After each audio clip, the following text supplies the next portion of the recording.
আসসালামু আলাইকুম রহমতুল্লাহি ওবরাকাতুহ। সালামের জবাব সবাই জোরে দেন, আসসালামু আলাইকুম রহমতুল্লাহ। মাশাআল্লাহ। যাদের সামনে খালি জায়গা আছে, খালি জায়গাগুলি মুমিনদের মাঝে যখন ফাঁকা পায়, ফাঁকা জায়গাগুলি ফিল আপ করার দায়িত্ব হয়ে যায় শয়তানের। এই জন্য আপনারা কি শয়তানকে জায়গা দিবেন, না আপনারা মিশে মিশে বসবেন? একটু যারা সামনে ফাঁকা জায়গা আছে আপনাদের, এই যে পিছনে আমি অনেক ফাঁকা জায়গা দেখতে পাচ্ছি, এই নিয়তে গায়ের সাথে গা লাগিয়ে বসুন যে আল্লাহ তাআলা কিয়ামতের দিন তোমার জান্নাতে আমাদেরকে মুমিনদেরকে একসাথে বসার তৌফিক দান করে। জোরে করে আমিন। জি, গায়ে গায়ে লেগে বসেন, পরিবেশটা সুন্দর হবে ইনশাআল্লাহ। কারো যদি কোনো হাজাত থাকে আপনি যেতে পারেন, সেরে আসতে পারেন। আলোচনা শুরু হওয়ার পরে উঠবেন না, এটা অনুরোধ। কারো প্রয়োজন থাকলে সেরে আসতে পারেন।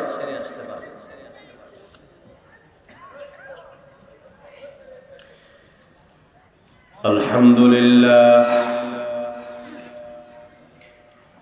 আলহামদুলিল্লাহি নাহমাদুহু ওয়া নাস্তাঈনুহু ওয়া নাস্তাগফিরুহু ওয়া নু'মিনু বিহি ওয়া নাতাওয়াক্কালু আলাইহি ওয়া না'উযু বিল্লাহি মিন শুরুরি আনফুসিনা ওয়া মিন সাইয়্যাতি আ'মালিনা। মান ইয়াহদিহিল্লাহু ফালা মুদিল্লা লাহু ওয়া মান ইউদ্লিল ফালা হাদিয়া লাহু। ونشهد أن لا إله إلا الله وحده لا شريك له، ونشهد أن سيدنا وحبيبنا ومولانا محمدا عبده ورسوله الذي أرسله بالحق بشيرا ونذيرا وداعيا إلى الله بإذنه وسراجا منيرا. فقد قال الله تعالى في كلامه المجيد وفرقانه حميد. أعوذ بالله من সবাই পড়েন, গলা ছেড়ে দিয়ে সবাই পড়েন। আউযু বিল্লাহি মিনাশ শাইতানির রাজীম। বিসমিল্লাহির রাহমানির রাহিম।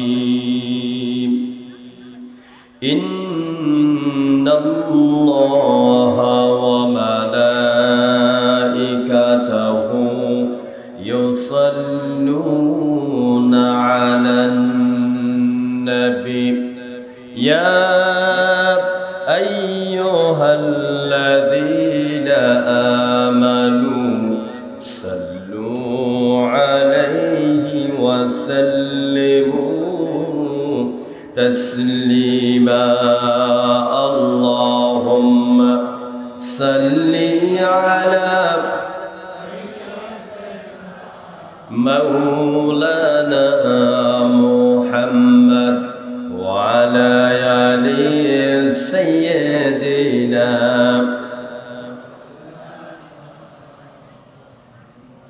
বেশি কষ্ট হচ্ছে আপনাদের? দুর্বলতা লাগে, খারাপ লাগে, নাকি শরম লাগে? দরুদ পড়তে শরম লাগে? জোরে সোরে আওয়াজ করে মহব্বতের সাথে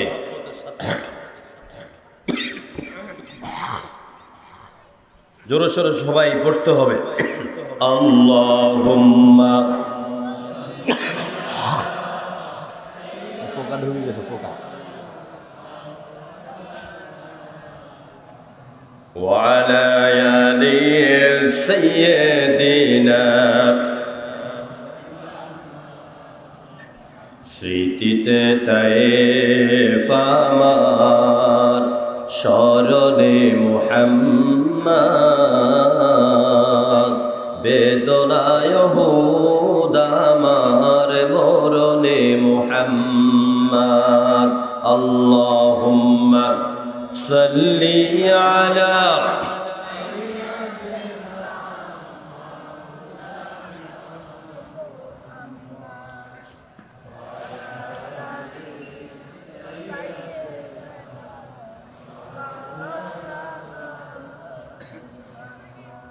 বলাগাল উলা বিকামালিহি কাশাফাত দুজা বিজামালিহি হাসনাত জামিউ খিসাল।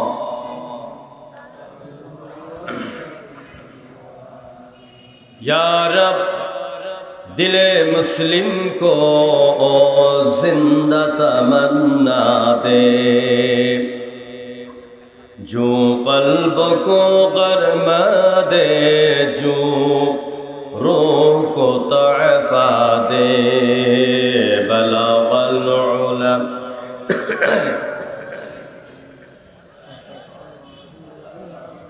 बिजमालिही हसनत जमीउ खसालिही।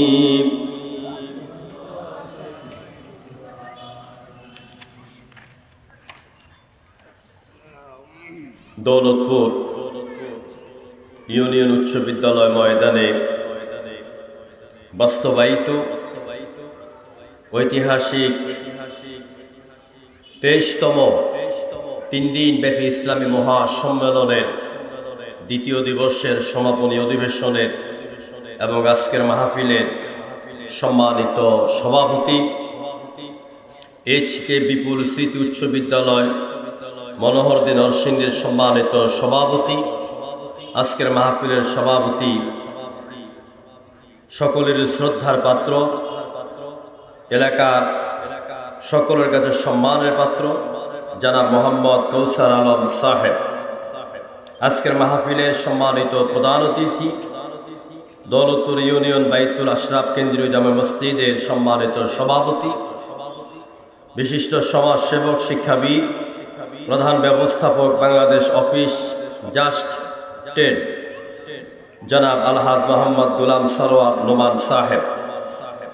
গতকাল মাহফিলের উদ্বোধক ছিলেন জনাব মোহাম্মদ আলতাফ হোসেন মাস্টার, সাধারণ সম্পাদক দৌলতপুর ইউনিয়ন আওয়ামী লীগ সহ মাহফিলের অন্যান্য দায়িত্বশীল ভাইয়েরা এবং আগামীকালকে যিনি সভাপতি দায়িত্ব পালন করবেন দৌলতপুর ইউনিয়ন পরিষদের সম্মানিত নন্দিত চেয়ারম্যান জনাব মোহাম্মদ শরীফ মাহমুদ খান বাহালুল সহ অন্যান্য মেহমান বৃন্দু, উপস্থিত হযরত উলামায়ে কেরাম,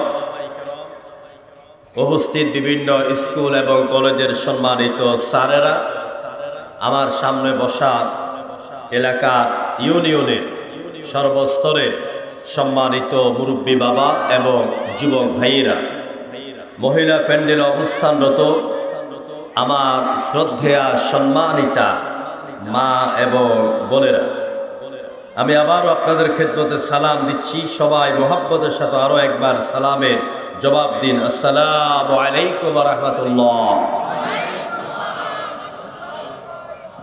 আমরা আজকের মাহফিলের সমাপনী অধিবেশনে কালেমাত ও শুকর আদায় করছি আমাদের মুনিব, আমাদের মালিক, আমাদের রব, যিনি বিশাল আকাশের মালিক, বিস্তীর্ণ এই প্রভিন্স, এই সাম্রাজ্যের একচ্ছত্র অধিপতি, যিনি আমাদের হায়াত আর আমাদের মৌতের মালিক, আমাদের সুখ দুঃখের মালিক, আমাদের রিস্কের মালিক, কুল কায়নাতের মালিক। চিল্লায় বলেন তো সে মালিকের নাম কি? আর অতরে বলতে হবে মালিকের নাম কি? প্রশংসা হবে কার?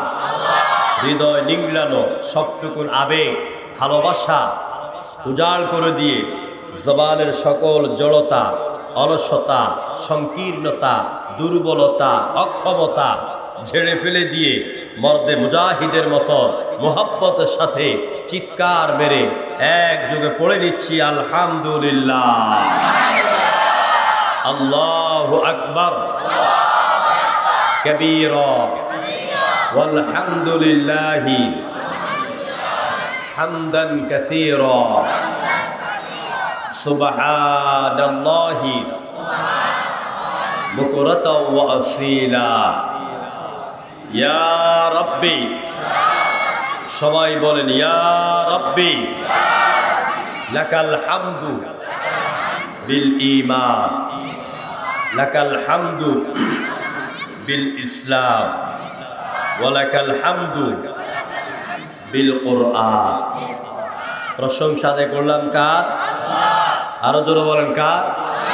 পাশাপাশি আমরা দরুদ ও সালাম পেশ করছি আমাদের প্রিয় রাসূল, আমাদের প্রিয় নবী, বিশ্ব মানবতার সর্বকালের সর্বযুগের সর্বশ্রেষ্ঠ মহামানব, মহান রাসূল, মহান নবী, মানবতার মহান শিক্ষক, বিশ্ব মানব জাতির কল্যাণকামী নেতা, আর গোটা দুনিয়ার সর্বস্তরের সকল ধর্মের সকল বর্ণের সকল মানুষের জন্য একমাত্র আদর্শের মূর্ত প্রতীক সাইয়্যিদুল মুরসালিন, ইমামুল মুরসালিন, খাতামুন নবিয়্যিন, মুহাম্মদ আরবি জনাবে মুহাম্মদ রাসূলুল্লাহ সাল্লাল্লাহু আলাইহি ওয়াসাল্লামের প্রতি আমরা দরুদ ও সালাম পেশ করছি। আমাদের মাতৃভূমি অসংখ্য নদীর দেশ, লাল সবুজের পতাকার দেশ, স্বাধীনতার উত্তাল এই মাসে আমরা যে সকল মুক্তিযোদ্ধাদের রক্ত ঝরার মধ্য দিয়ে লাল সবুজের পতাকাকে আমরা ছিনিয়ে এনেছি এবং আমরা দস্যুদেরকে বিতাড়িত করতে পেরেছি। আমরা পদ্মা, মেঘনা, যমুনা, ধলেশ্বরী, কর্ণফুলী, আড়িয়াল খাঁ, তিতাস, তিস্তা, গোমতী, কর্ণফুলী এই সুন্দর একটি দেশকে আমরা যাদের রক্তের বিনিময়ে স্বাধীন আমরা পেয়েছি, স্বাধীনতা অর্জন করেছি, আমরা সেই স্বাধীন বাংলাদেশ লাল সবুজের পতাকার দেশ থেকে বিশ্ব নবীর প্রতি আরো একবার দরুদ ও সালাম পেশ করছি। বাংলাদেশের প্রান্ত থেকে সালাম জানাই হে রাসূল, আয় আল্লাহ আমাদের সালামের খবর মদিনা আল মুনাওয়ারা তুমি পৌঁছায়া দাও, চিল্লায় বলেন আমিন। এই মার্চ মাসে আমি মাহফিলের শুরুতে দোয়া করছি যাদের রক্তের বিনিময়ে আমরা স্বাধীনতা পেয়েছি, তাদের মধ্য থেকে যারা শাহাদাত বরণ করেছেন, আল্লাহ পাক তুমি দয়া করে তাদের কবরে আমাদের 3 দিনের মাহফিলের যাবতীয় সওয়াবগুলি পৌঁছায়া দাও। যেই সকল বীর মুক্তিযোদ্ধারা, দেশ প্রেমিকেরা এখনো বেঁচে আছেন, কেউ ল্যাংড়া, কেউ খোঁড়া, কেউ কানা, কেউ বৃদ্ধ, তাদের মধ্য থেকে অনেকেই আমরা জানি অনেকে নাস্তিক্যবাদিতার দিকে ঝুঁকে গেছেন। আল্লাহ পাক যেন তাদেরকে মৃত্যুর আগে হেদায়েত দান করে কোরআন প্রেমিক করে মৃত্যু দান করেন, আমরা বলে আমিন। প্রিয় বন্ধুগণ, 3 দিন ব্যাপী মাহফিলের আজকে দ্বিতীয় দিবস। গতকাল কথা বলেছেন আন্তর্জাতিক খ্যাতি সম্পন্ন মুফাসসির কোরআন আলহাজ হযরত মাওলানা হাফেজ ডক্টর রফিকুল ইসলাম আল মাদানী হাফেজাহুল্লাহ। আল্লাহ ভাইজানের কণ্ঠকে কোরআনের জন্য কবুল করুন, আমরা বলে আমিন। আলোচনা করেছেন গতকাল হাফেজ আব্দুল্লাহ আল মামুন সাদি, আল্লাহ পাক তাকেও কবুল করুন। আমার আগে এতক্ষণ পর্যন্ত গুরুত্বপূর্ণ কথা বলেছেন এটি সুন্দর সমাজ বিনির্মাণে, একটি সুন্দর সমাজ গঠনের জন্য পিতামাতার প্রতি সন্তানের দায়িত্ব আর সন্তানের প্রতি মা বাবার কর্তব্য নিয়ে অত্যন্ত চমৎকার কথা বলেছেন। এই নরসিংদীর কৃতি সন্তান, নরসিংদীর মাটির গর্বিত সন্তান, আমার ইস্তেহাসপদ, আমার প্রিয় ভাই হযরত মাওলানা মুহাম্মদ সিফাত হাসান, আল্লাহ পাক ভাইয়ের কণ্ঠকে আজীবন আমৃত্যু কোরআনের জন্য কবুল করুন, আমরা বলে আমিন। প্রিয় ভাইয়েরা, আগামীকাল যিনি প্রধান মেহমান হিসেবে কথা বলবেন তিনি আমার আরেক বড় ভাই, আমরা একই থানা, কুমিল্লা জেলার মনোহরগঞ্জ থানা, মাওলানা ফখরুদ্দিন আহমদ। তিনি আগামীকাল কথা বলবেন। মোতালা মশার বারকতি, তিনিও আমার খুব প্রিয় মানুষ, আল্লাহ সবাইকে কবুল করুন। আর এই মাহফিলের জন্য যিনি প্রাণপণ চেষ্টা করছেন, আমার আগামীকাল মাহফিল হচ্ছে এই সাতক্ষীরা জেলার কালীগঞ্জ থানায় আগামীকালকের মাহফিল। আমি শুধু সানাউল্লাহ ভাইয়ের কথায় আমি বিশাল রিস্ক নিয়েছি, আজকে মাহফিলের দায়িত্ব আমি এখানে নিয়েছি। আমার আজকের মাহফিলটা ছিল আপনার বাগেরহাটে, কিন্তু আমি ভাইয়ের কথায় পড়ে এখানে ডেট দিয়ে দিয়েছি। তো সব মিলিয়ে আপনাদের কাছে আমি আসতে পেরেছি, দোয়া নেওয়ার সুযোগ করে দিয়েছেন বলেই আমি মাহফিল কর্তৃপক্ষ এবং আজকের মাহফিলে প্রধান মেহমান সভাপতি সহ আমি সবার কাছে কৃতজ্ঞতা প্রকাশ করছি। কৃতজ্ঞতা জানালাম এই জন্য, কারণ বিশ্বনবী বলেছেন, যে ব্যক্তি মানুষের ভালো কাজের শকর আদায় করতে জানে না, সেই ব্যক্তি আল্লাহর শকরও আদায় করতে জানে না। তো যারা আমাকে দাওয়াত করে এখানে ধন্য করেছেন, আমি তাদের প্রতি কৃতজ্ঞ, আমি তাদেরকে ওয়েলকাম বলছি, আমি ধন্যবাদ জানাচ্ছি। প্রিয় বন্ধুগণ, আমরা কথা বলবো কোরআন থেকে। কোন জায়গা থেকে বলেন? কোরআন থেকে। আমাদের মাঝে একটি কথা ছড়িয়ে আছে যে হুজুর, আপনারা এক একজনে এক এক রকম কথা বলেন, এক এক রকম এক একজন ব্যাখ্যা করেন, আমরা যাব কোথায়? কোনটা সঠিক, কোনটা ব্যাঠিক, আমরা কোথায় যাব? আমি তাদের জন্য বলতে চাই যে কোন জায়গা থেকে কথা বললে সবার কথা এক হবে, সেই জায়গাটা হচ্ছে আল্লাহ রসুল বলে দিয়েছেন।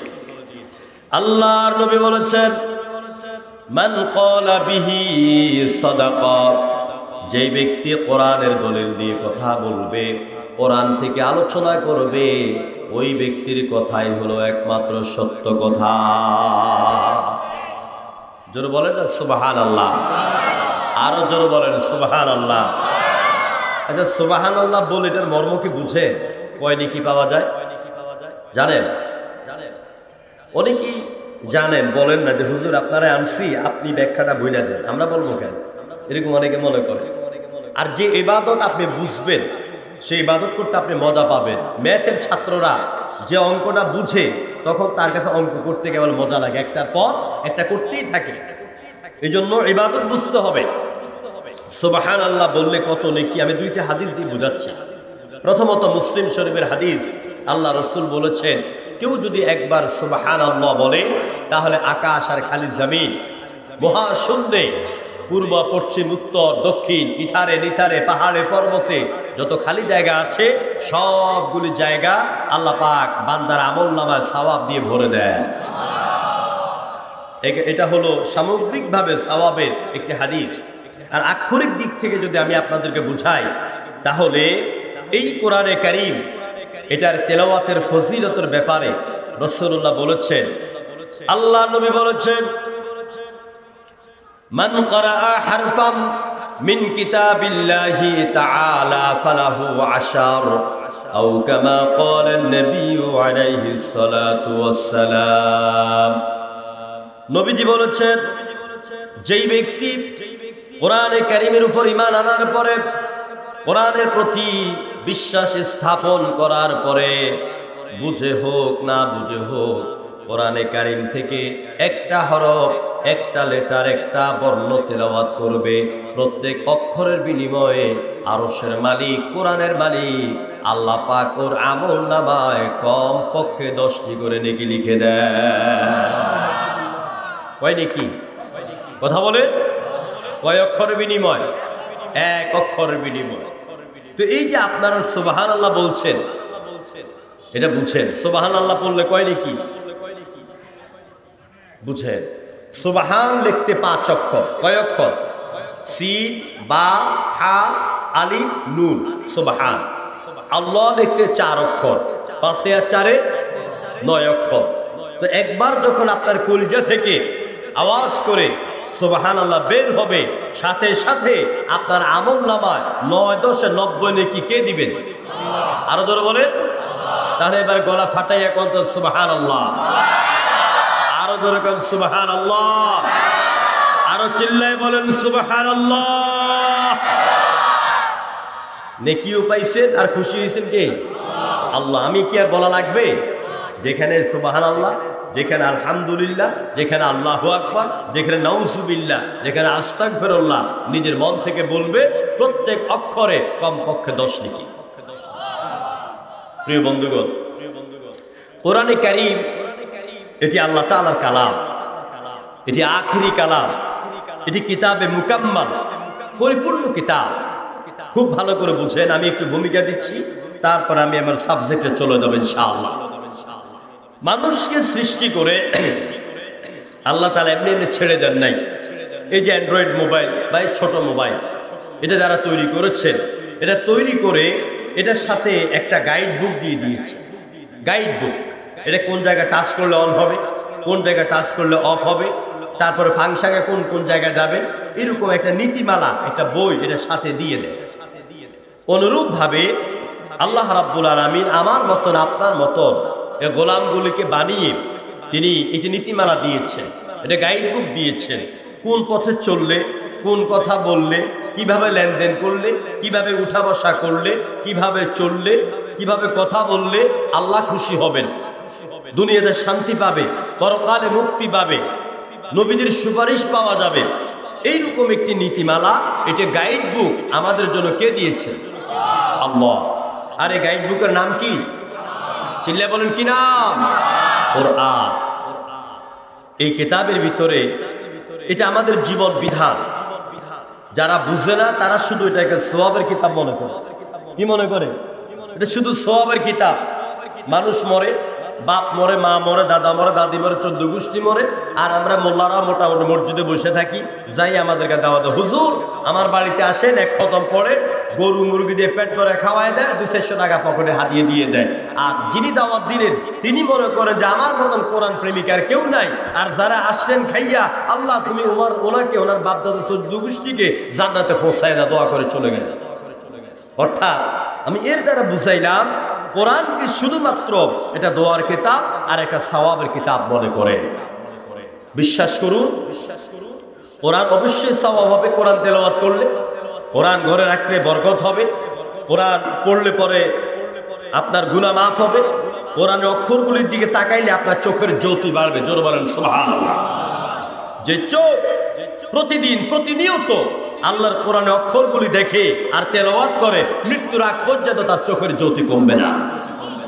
যে কণ্ঠ দিয়া 6টা হরফ উচ্চারণ করবেন। কয়টা হরফ? 6টা। হামজা হা, আইন হা, গাইন খ। হলকের শুরু হইতে, হলকের মধ্যভাগ হইতে, হলকের শেষ ভাগ হইতে এই 6টি হরফ যে ব্যক্তি নিয়মিত তেলাওয়াত করতে গিয়ে এগুলি শুদ্ধ উচ্চারণ করবেন, আপনার হলকে, আপনার কণ্ঠনালীতে অসুখ হবে না ইনশাআল্লাহ। আমার ভাইয়েরা, কোরআনে কারীম শুধুমাত্র দোয়ার কিতাব নয়, সওয়াবের কিতাব নয়। কোরআনে কারীম হলো বিশ্ব মানুষের জন্য জীবন বিধান, বিশ্ব মানবতার জন্য আল্লাহর পক্ষ থেকে শ্রেষ্ঠ গাইড বুক। আর এই গাইড বুককে বুঝিয়ে দেওয়ার জন্য সাথে একটা গাইডলাইন দিয়েছেন। ওই গাইডলাইনের নাম হচ্ছে আওয়ার প্রফেট মুহাম্মদ সাল্লাল্লাহু আলাইহি ওয়াসাল্লাম। এই 30 পারা খুব ভালো করে বুঝবেন। এই 30 পারা কোরআনের ভিতরে যত কথা বলা আছে, সব কথার বাস্তবতা করা ছিল যার জীবনে, তিনি হচ্ছেন আমাদের নবী মুহাম্মদ রাসূলুল্লাহ সাল্লাল্লাহু আলাইহি ওয়াসাল্লাম। আল্লাহ তাআলা কোরআনে সব দিয়েছেন। আমাদের সমাজে কিছু লোকেরা কোরআনের ভিতর থেকে হক কথাগুলি যখন আমরা বলি, তখন অনেকের একটু শরীর চুলকায়, অনেকের একটু গা চুলকায়। কাদের চুলকায় সেটাও বলে দিই। চুলকায় তাদের, আমি কিন্তু তাদেরকে আবার শত্রু মনে করি, আমার ভাই মনে করি, এবং তাদের শরীর চুলকায়। এটা কেন চুলকায় সেটাও বলি। চুলকাবার কারণ হচ্ছে তিনি কোরআনকে ভালো করে স্টাডি করেন নাই, তিনি কোরআনকে ভালো করে পড়েন নাই, তিনি কোরআনকে ভালো করে বুঝেন নাই। ওই যে আমার দেশে ক্লাস 1 থেকে ম্যাট্রিক পর্যন্ত দিনিয়াত বই, ইসলাম শিক্ষা বই আছে, একটু ইমানে মুফাসসাল, কলমা তৈয়বা, নামাজের নিয়ম কানুন, এই কিছু উনি পড়ছেন ওইখানে। এর দূরের মধ্যেই ইসলাম সম্পর্কে তার জ্ঞান সীমাবদ্ধ। কিন্তু কোরআন যে একটি জীবন বিধান, তিবিয়ান লিকুল্লি শাই, অর্থাৎ আমার জন্ম থেকে মৃত্যু পর্যন্ত, আমার কবর থেকে, আমার জীবন থেকে কবর পর্যন্ত, রান্নাঘর থেকে আমার বঙ্গভবন পর্যন্ত একেবারে যা দরকার, ব্যক্তি জীবন, পারিবারিক জীবন, সামাজিক জীবন, অর্থনৈতিক জীবন, রাষ্ট্রনীতি, স্বরাষ্ট্রনীতি, পররাষ্ট্রনীতি, যুদ্ধনীতি, রাজনীতি, বন্ধুনীতি, শিক্ষানীতি, বিবাহ নীতি, কৃষি নীতি, যত নীতির কথা আপনি আমাকে বলবেন, সব নীতির কথা এই কোরআনের মধ্যে আছে নাকি নাই? চিল্লে বলতে পারছে না? নাই। এটা আমার কথা না, আল্লাহর কথা। তিবিয়ানা লিকুল্লি শাই, লিকুল্লি শাই মানে সব কিছু, তিবিয়ানা আমি আল্লাহ বয়ান করে দিয়েছি। এবারে প্রশ্ন হচ্ছে, আল্লাহ তাআলা আপনি তো কোরআন দিলেন, এখন আপনি বলে দেন দয়া করে এই কোরআনটা আপনি কেন দিয়েছেন? আল্লাহ রাব্বুল আলামিন বিশ্ব মানবতার ব্রেন কি সুন্দর করে ওয়াশ করার জন্য তিনি বলে দিলেন 14তম পারার সূরা ইব্রাহিমের 1 নম্বর আয়াতে, কোরআনটা আমি কেন দিলাম শুনো। আলিফ লাম রা কিতাবুন আরসালনাহু ইলাইকা লিতুখরিজান নাসা মিনাজ যুলুমাতি ইলান নূর। চিল্লায়ে বলেন আল্লাহু আকবার। আলিফ লাম রা হারফে মুকাত্তাআত, হরফ মানে অক্ষর, মুকাত্তাআত মানে বিচ্ছিন্ন, বিচ্ছিন্ন অক্ষর। এই 30 পারা কোরআন শরীফের ভিতরে 14টি সূরার শুরুতে এরকম 29 রকম বিচ্ছিন্ন অক্ষর আছে। আলিফ লাম রা, ত সিন মিম, ইয়াসিন, আইন সিন কফ নুন, এরকম ভাবে 29টি বিচ্ছিন্ন অক্ষর আছে। তো এইগুলির অর্থ আমাদের মতন মুলবীরা আমরা জানবো না, এবং এইগুলি নিয়ে বাড়াবাড়ি করতে আল্লাহ পাক আমাদেরকে নিষেধ করেছেন। এইগুলির অর্থ একমাত্র আরশের মালিক আল্লাহ জানে, আর আল্লাহ রসুল জানে, আর দুনিয়ার কেউ জানে না। এরপরে আল্লাহ বলে দিচ্ছেন, কিতাবুন আনজালনাহু ইলাইকা লিতুখরিজান নাসা মিনাজ যুলুমাতি ইলান নূর। নবী গো, আমি আপনার প্রতি এমন একখানা কিতাব দিলাম, যেই কিতাবের আলোকে, যেই কিতাবের শিক্ষা প্রশিক্ষণ দিয়ে, যেই কিতাবের তালিম দিয়ে গোটা দুনিয়ার সর্বস্তরের মানুষগুলিকে আপনি অন্ধকার থেকে বের করে আলোর দিকে নিয়ে আসবেন। সুবহানাল্লাহ। কোরআন দিলাম, মানুষকে অন্ধকার জগৎ থেকে আপনি বের করে আনবেন আলোর দিকে। প্রশ্ন হচ্ছে, অন্ধকার কোনটা আর আলো কোনটা? আমি একটু ভেঙ্গে ভেঙ্গে আপনাদেরকে বুঝার চেষ্টা করাবো, কারণ মাহফিলে আসলেন, হুজুরে বক বক করে গেল, আপনি বাড়ি চলে গেলেন, এটাই আমাদের ঠিক নয়। কিছু বুঝে যাবে, যাতে করে আগামীকাল আপনি চায়ের দোকানে বসে গল্প না করে আপনি যাতে এই কোরআন নিয়ে আলোচনা করে আরেকজনের কোরআনে দাওয়াত দিতে পারেন, তাহলে মাহফিলে সার্থক হবে। জুলুমাত, এখানে অনেক আলেম ওলামা আছে, এটা হলো জমা, প্লুরাল, বহুবচন। অন্ধকার শুধু একটা নয়, অনেক অন্ধকারের কথা আল্লাহ পাক বলেছেন। আর নূর মানে আলো, এটা হলো এক বচন। নূরের জমা হলো আনোয়ার। আল্লাহ পাক বলছেন, সব অন্ধকার থেকে বের করে একটা আলোর দিকে নিয়ে আসবা। এখন অন্ধকারগুলি কি আর আলোটা কি? অন্ধকার হচ্ছে কুফর, অন্ধকার হচ্ছে শিরক, অন্ধকার হচ্ছে বেদাত, অন্ধকার হচ্ছে মানব রচিত মতবাদ। মানব রচিত মতবাদ কোনটা? আল্লাহর দেওয়া মতবাদ ছাড়া মানুষের তৈরি করা যত মতবাদ এই পৃথিবীতে ছড়িয়ে ছিটিয়ে আছে, ওইগুলিকে ইংরেজিতে বলা হয় ইজম। কি বলা হয়? ইজম। আর বাংলাতে বলা হয় মতবাদ।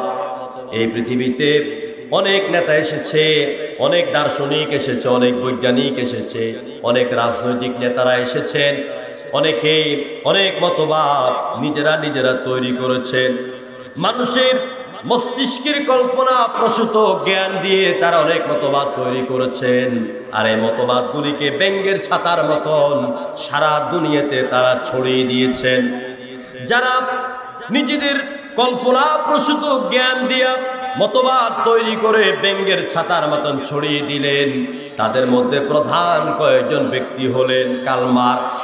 কথা শুনতেছেন আমার? কার্ল মার্কস, লেনিন, হিউগ, Galileo, Copernicus, Kepler, Darwin, Hegel, Mao Tsetung, bird and Rasel, এইসব লোকেরা এসব মতবাদ তৈরি করে মানুষের মাথার ভিতরে ঢুকাইয়া দিয়া ওরা আল্লাহর হুকুম, আল্লাহর বিধান, আল্লাহর দেওয়া ইসলামের পরিবর্তে মানুষের তৈরি করা মতবাদ তৈরি করে ওরা মানুষকে শান্তি দিতে চেয়েছে। একবিংশ শতাব্দীর এই উপকূল প্রান্তে দাঁড়িয়ে আমাদের কাছে এটাই প্রমাণিত হয়েছে, মানুষের তৈরি করা কোনো মতবাদ স্থায়ীভাবে এই জমিনে শান্তি দিতে পারে না। চিল্লাইগো ঠিক কিনা? পেরেছে? পারে নাই, ক্ষুধার যন্ত্রণা দূর করতে পারে নাই, অভাব দূর করতে পারে নাই, সন্ত্রাস দূর করতে পারে নাই, জঙ্গিবাদ দূর করতে তা পারে নাই, ধর্ষণ দূর করতে পারে নাই, খাদ্যের অভাব দূর করতে পারে নাই। যারা এগুলির পিছনে দৌড়িয়েছে তাদের মধ্যে সোভিয়েত ইউনিয়ন, রাশিয়া বিশাল রাজ্য ছিল।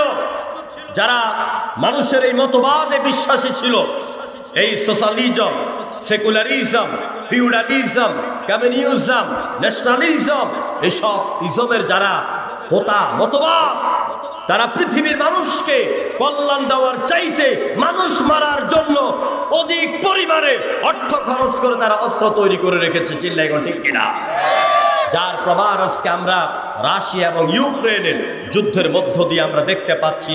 অতি দামি দামি, অতি মহামূল্যবান হাজার হাজার ডলার যেখানে খরচ করেছে অর্থ, সে অস্ত্র তৈরি করার জন্য, সে অস্ত্র দিয়ে আজ নিরীহ মানুষগুলিকে মারে।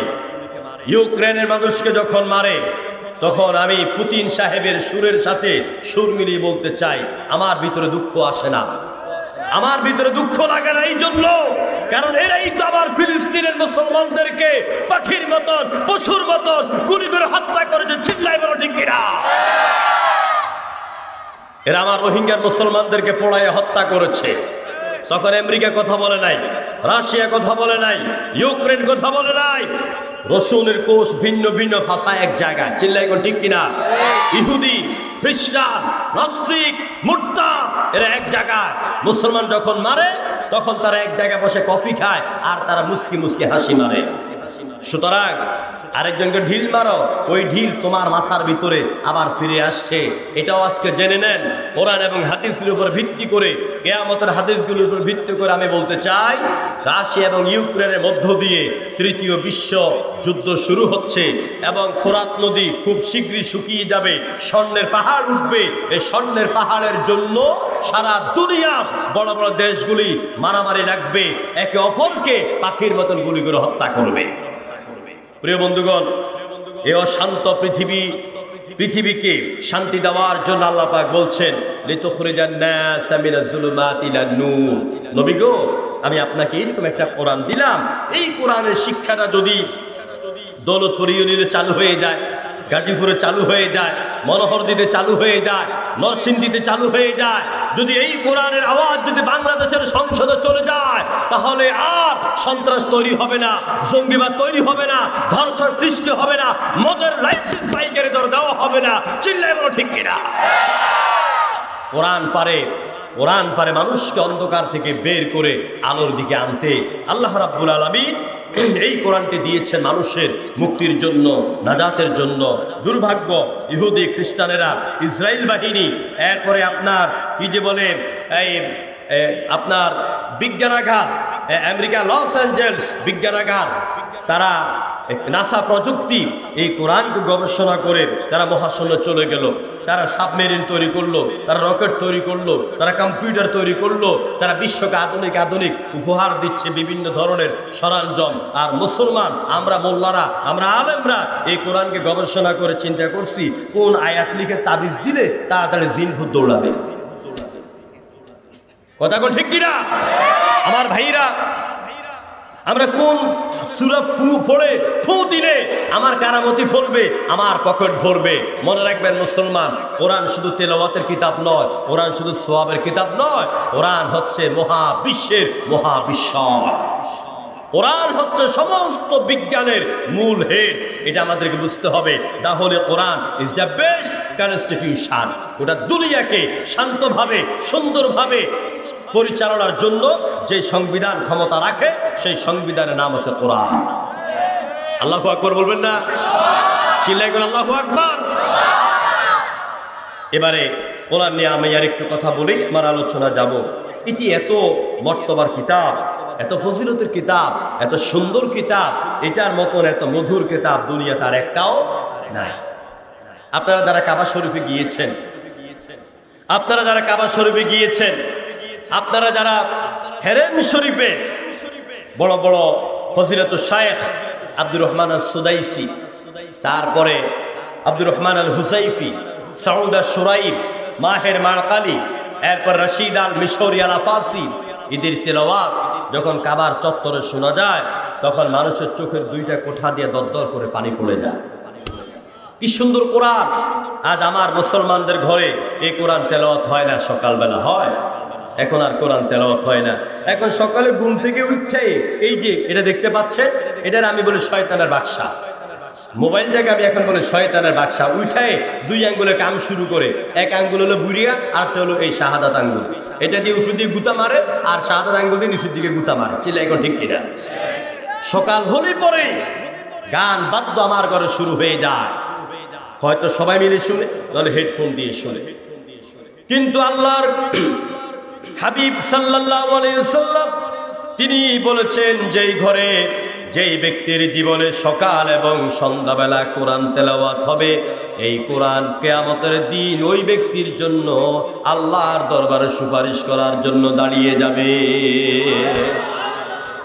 কোরআন পড়লে সওয়াব, পড়লে প্রতি অক্ষরে 10টা নেকি পাওয়া যায়। কি মধুর তেলাওয়াত, কি মধুর তেলাওয়াত! দেখুন, যখন সাউদা শুরাইম কোরআন পড়ে, আমি তো ওইরকম পারি না, একটু চেষ্টা করে আপনাদেরকে শোনাই। সাউদা শুরাইম এটা মোটা কণ্ঠে কি সুন্দর করে সূরা ফাতিহা পড়ে। আলহামদুলিল্লাহি রাব্বিল আলামিন আর রহমানির রহিম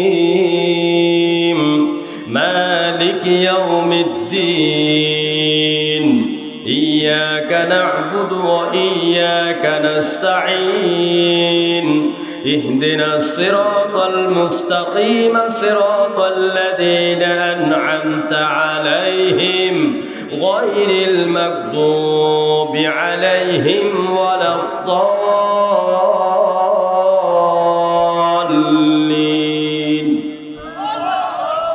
ভালো লাগে না খারাপ লাগে? ভালো লাগে কিনা কর? এটা হলো কোরআন। বিভিন্ন ধর্মীয় কিতাব আছে না? কথা বলেন, আছে না? এই এলাকায় হিন্দু ভাইরা আছেন? আছে, হিন্দু বোনেরাও আছে। আমি হিন্দু দাদা ভাইদেরকে বলবো, আপনারা আসেন, মাহফিল কর্তৃপক্ষ চেয়ার দিবে আপনাদেরকে। হিন্দু দিদি বোনেরা আমার বন্ধুদের সাথে একসাথে বসে যান, কারণ এই কোরআন শুধু আমাদের মুসলমানদের জন্য আসে নাই। এটা হিন্দু, বৌদ্ধ, খ্রিস্টান, পারসিক, জারদাস, ইহুদি, সব ধর্মের, সকল মতের, সকল বর্ণের, সকল গোত্রের মানুষের হেদায়েতের জন্য আল্লাহ পাক কোরআন দিয়েছে। হুদাল লিন্নাস, হুদাল লিন্নাস, এটা বিশ্ব মানবতার হেদায়েতের কিতাব। চিৎকার মেরে বলেন আল্লাহু আকবার। এজন্য আমি তাদেরকেও বলবো, আপনারা কোরআন শুনতে আসেন, কোরআন শুনতে আসেন। ওনাদের ধর্মীয় কিতাবগুলি হচ্ছে যেমন ত্রিপিটক, বেদ, বাইবেল, জিনাবেস্তা, উপনিষদ, মহাভারত, রামায়ণ, ভগবত গীতা, ঋগ্বেদ, অথর্বেদ, যতুর্বেদ, সামবেদ, এগুলো আছে না নাই? আছে। আমি কোরআন পড়লাম, আপনাদের কাছে ভালো লাগছে। এখন আমি বুঝাবার জন্য কোন ধর্মের ধর্মীয় কিতাবকে কটাক্ষ নয়, আমি বুঝাবার জন্য একটু বেদ পড়ি, দেখেন মজা লাগে কিনা। হিন্দু ধর্মের ধর্মীয় কিতাব বেদ পড়ি। হোতারবিন্দ্র মহাসুরিন্দ্রা অল্লং জ্যেষ্ঠং শ্রেষ্ঠং পরমং ব্রহ্ম অল্লাহ রহস্যল্ল কাং বরস্য নির্ঘাত। মজা লাগে? কথা মজা লাগে? লাগবে না, এটা মানুষের তৈরি করা। আর একটু আগে যেটা পড়লাম, এটা কার কালাম? আল্লাহর কালাম। কোরআন নিয়ে কথা আমার শেষ। রমজান আর 1 মাস পরে, ঠিক নয় কি? আর 1 মাস পরে রমজান মাসকে বলা হয় কোরআনের বসন্তকাল। কি বলা হয়? কোরআনের বসন্তকাল। আমার মা বোনেরা, আমার ভাইয়েরা, বাবারা, যারা কোরআনটা পারেন না, এই রমজান মাসে কোরআনটা শিখা নিয়ে মহিলারা মহিলা টিচার দেখে, মুআল্লিমা দেখে, আর আপনারা যারা বাবা আছেন, ভাই আছেন, মসজিদের ইমামের কাছে, মুয়াজ্জিনের কাছে কোরআনটা শিখবেন। বলবেন হুজুর বুড়ো তো হয়ে গেছি, এখন আর শিখা টিকা লাভ কি? কি এরকম প্রশ্ন জাগে না? জাগে। শিখতে হবে আপনাকে, কারণ কাল কিয়ামতের দিন যখন আমি আপনি ল্যাংটা অবস্থায়, এরকম জামা কাপড় গায়ে থাকবে না, উলঙ্গ অবস্থায় আল্লাহর দরবারে দাঁড়াবো। হাসরের কঠিন ময়দানে আল্লাহ রাব্বুল আলামিন যখন আপনাকে প্রশ্ন করবে, আব্দুর রহিম, আব্দুল সামাদ, আব্দুল করিম, ও আয়েশা, ও ফাতেমা, ও খাদিজা, দুনিয়ায় আমার কোরআন কেন শিখো নাই, কেন পড়ো নাই? বলেন তো আল্লাহ যদি এইরকম প্রশ্ন করেন জবাব কি দিবেন? জবাব তো দিতে হবে, জবাব দেওয়া ছাড়া লড়তে পারবেন না। সেদিনের জবাব দেওয়ার জন্য কোরআন শিখবেন। 2 নম্বরে কোরআন শিখবেন এবং প্রত্যেক দিন ফজরের পরে ইশার পরে তেলাওয়াত করবেন। কেন করবেন? যখন আপনি জান্নাতে যাওয়ার পারমিশন পেয়ে যাবেন। আমার কথা শুনতেছেন আপনারা? আমি অহেতুক গল্প কাহিনী বলে আমি সময় কাটাবো না, এটা আমার আদত নয়, এটা আমার অভ্যাস নয়। কিয়ামতের দিন যখন আপনাকে জান্নাতে যাওয়ার পারমিশন দিবে, তখন জান্নাতে উঠার জন্য লিফট লাগবে। জান্নাতে উপরে না নিচে? জান্নাত উপরে, সিদরাতুল মুনতাহা থেকে জান্নাতের সীমানা শুরু। এই জান্নাতে উঠার জন্য আপনার সামনে লিফট পরিবেশন করা হবে। তারপরে কি বলবেন? আল্লাহ নবী বলেছেন ওই জান্নাতি ব্যক্তিকে বলা হবে ইকরা ওয়ারতাক ওয়ারাতিল কামা কুনতা তুরাতিলু ফিদ দুনিয়া। বান্দারে, তুমি দুনিয়াতে ফজরের পরে ইশার পরে নামাজের ভিতরে লম্বা লম্বা সূরা দিয়ে নামাজ পড়েছো, কোরআন তেলাওয়াত করেছো। তুমি আজকে এইখানে দাঁড়াইয়া কোরআন পড়তে থাকো, দুনিয়াতে যেমনে পড়েছো। লিফটের মধ্যে পা দেওয়ার পরে আপনি যতখানি আয়াত মুখস্থ করেছেন ওই আয়াতগুলি আপনি ধীরে ধীরে পড়বেন। আপনার মুখস্থ আয়াত যে জায়গায় গিয়ে শেষ হয়ে যাবে ওইটাই আপনার চিরস্থায়ী জান্নাতের বাড়ি হয়ে যাবে। এই জন্য বেশি বেশি করে কোরআনের আয়াতগুলো মুখস্থ করবেন। আমি বলি হাফেজ সাহেবদেরকে দেখলে আমার কলজেটা ভইরা তাদের সাথে বুকটা মিলায়। আহারে তোমরা হাফেজ হইছো, আমি হাফেজ হতে পারি না। এ হাফেজরা কোরআন পড়তে থাকবে আর জান্নাতের উপরের সিঁড়িতে উঠতে থাকবে, চিল্লাই করে আল্লাহু আকবার। এটা ছেলেকে হাফেজ বানান, এটা ছেলেকে আলেম বানান, দেখবেন মা আপনার কলজেটা ভরে যাবে। আমি বলি আমরা 2 ভাই, বড় ভাই কৃষি ব্যাংকের অফিসার, মাস্টার ডিগ্রি পাস, আমি হইলাম মুরব্বী মানুষ। আমাকে সারা বাংলাদেশে বিশ্বের যত জায়গায় আমাকে লোকেরা যারা চিনে, এই চিনার পিছনে কারণ কি, মাধ্যম কি? মাধ্যমের নাম হলো কোরআন। চিনে বলেন কি? কোরআনের কারণেই তো আমাকে চিনে। কিন্তু আমার ভাই আমার চাইতে যত লক্ষ টাকার বেশি মালিক হোক না কেন, তাকে তার অফিসে চিনে, তার বাসায় চিনে, নির্দিষ্ট কয়েকটি জায়গা চিনে। উনি মরে গেছে, উনি মরে যাবার পরে তার আহলে বাইত কয়েকদিন কানবেন। আর আমার মতো গুনাহগার মরে গেলে অন্তত আপনার এই দৌলতপুরের লোকেরা ইউটিউবে সার্চ দিয়ে যদি একবার নজরে পড়ে, আপনি বলবেন আরে এই লোকটা তো আমাদেরকে কোরআনের কথা শুনাইছে, আল্লাহ লোকটার মাফ করে দাও। ঠিক কিনা ভাই? এই জন্য একজন আলেম বানান। আলেম বানালে ঠকে না। আজকের আলেমরা আর মানুষের বাড়িতে দাওয়াত খায় না। আমাদের মতন কত ভাইয়েরা আছে মদিনা বিশ্ববিদ্যালয় পড়েন, আল আজহার ইউনিভার্সিটিতে পড়েন, তারপরে ডক্টরেট অর্জন করেন, কুষ্টিয়া ইসলামী বিশ্ববিদ্যালয় পড়েন, আজকে অনেক অর্থশালী, অনেক কিছু হয়ে গেছেন, বলে আলহামদুলিল্লাহ। প্রিয় বন্ধুগণ, সুতরাং কোরআনের কাছে আসলে পরে আপনার মর্যাদা বাড়াবেন কে? আর জোরে কোন না কে? আল্লাহ নামে তো কষ্ট হয়, কষ্ট লাগে, খারাপ লাগে, বিরক্ত লাগে। সে আল্লাহ নামে একটু জিকির করেন জোরে সোরে, লা ইলাহা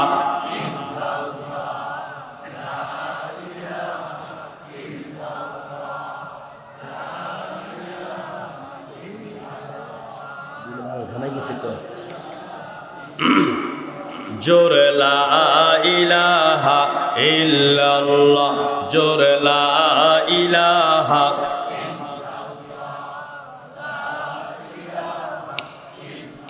নেই কেহু নেই আল্লাহ ছাড়া, লা ইলাহা ইল্লাল্লাহ,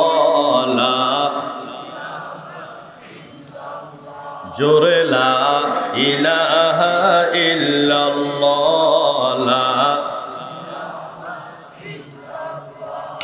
নদীর কল কলে ঢেউয়ের চলো চলে, ওই নামেরই গান শুনে মন, ওই নামেরই গান শুনে মন, দেয় যে নীরব সারা, লা ইলাহা ইল্লাল্লাহ, জোরে লা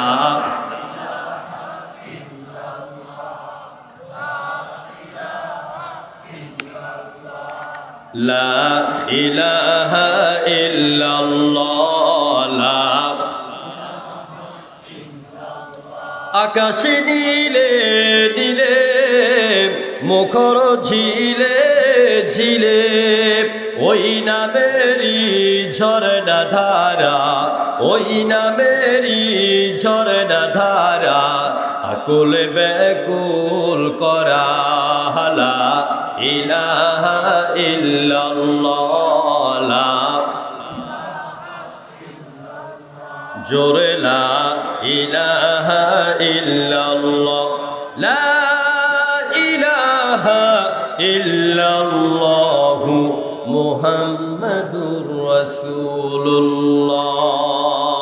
সবাই পড়েন সাল্লাল্লাহু। প্রিয় ভাইরা, আসুন আমরা মহাগ্রন্থ আল কোরআনে কারীম থেকে আমরা তেলাওয়াত এবং তাফসীর শুরু করি। আমাকে যে বিষয় দেওয়া হয়েছে সেই বিষয়ের উপর আমরা ইনশাআল্লাহ এখন আলোচনা শুরু করব। আশা করি আপনাদের কষ্ট হবে না। কি বলেন? কষ্ট হবে? এই যে একটি জান্নাতের বাগান, আমার ভাই সানাউল্লাহ এবং এলাকার মুরব্বী, এলাকার যুবক, এরকম মহান ব্যক্তিদের সহযোগিতায় বছরে একবার যখন এটি হয়, 3 দিন যখন এখানে মাহফিল হয়, আমার কাছে তো মনে হয় এলাকার যেসব বোনদের বিয়ে হয়েছে অন্য জায়গায় এরা চলে আসে। হ্যাঁ, সবাই চলে আসে। তারপরে এই ভাবি যারা আসে তার ছোট বোনকে নিয়ে আসে, বড় বোনকে নিয়ে আসে।